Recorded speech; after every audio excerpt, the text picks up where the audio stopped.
पाकिस्तान में रमज़ान की आमद। जैसे ही पाकिस्तान में रमज़ान का चांद नज़र आता है, पूरे मुल्क में रूहानी जोश की एक लहर दौड़ जाती है। बड़े शहरों से लेकर पुरसुकून देहात तक हर दिल इबादत, सब्र और हमदर्दी के महीने के इस्तकबाल के लिए तैयार होता है। गलियां रोशनियों से जगमगा उठती हैं, मसाजिद नमाजियों से भर जाती हैं और घर इबादत और सखावत के मराकज़ बन जाते हैं। रोज़मर्रा ज़िंदगी की रफ्तार नमाज, रोज़ा और इज्तिमाइयत के मुताबिक ढल जाती है।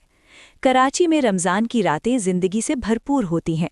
बाज़ार देर तक खुले रहते हैं, ख़ानदान इफ़्तार के लिए जमा होते हैं और फलाही दस्तरख्वान ज़रूरतमंदों को खाना फराहम करते हैं। इस शहर की सकाफ़ती रंगारंगी उसके इफ़्तारी दस्तरख्वान में नुमाया नज़र आती है। लाहौर में रमज़ान की रूह, तारीख़ और इबादत का हसीन इम्तिज़ाज पेश करती है। तारीख़ी मसाजिद में बड़ी जमातें कायम होती हैं और रवायती खानों की खुशबू फ़ज़ा में फैल जाती है। तरावीह के बाद रोशन गलियों में अहले खाना मिलजुल कर वक्त गुजारते हैं। इस्लामाबाद में रमज़ान सुकून और तफक्कुर की फ़ज़ा लेकर आता है। मसाजिद और सरसब्ज़ मनाजिर इबादत के लिए पुरसुकून माहौल फराहम करते हैं। इज्तिमाई इफ़्तार और खैराती सरगर्मियाँ समाजी रिश्तों को मजबूत बनाती हैं। रमज़ान के रोज़े सिर्फ़ इबादत नहीं बल्कि ज़ब्ते नफ्स और हमदर्दी का सफ़र हैं।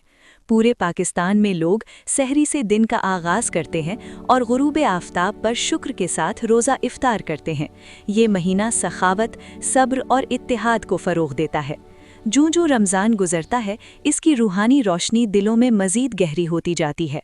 रोज़ा और इबादत का मुश्तरका तजुर्बा एक मज़बूत इज्तिमाई एहसास पैदा करता है। पाकिस्तान में रमज़ान सिर्फ मनाया नहीं जाता बल्कि इसे महसूस और जिया जाता है।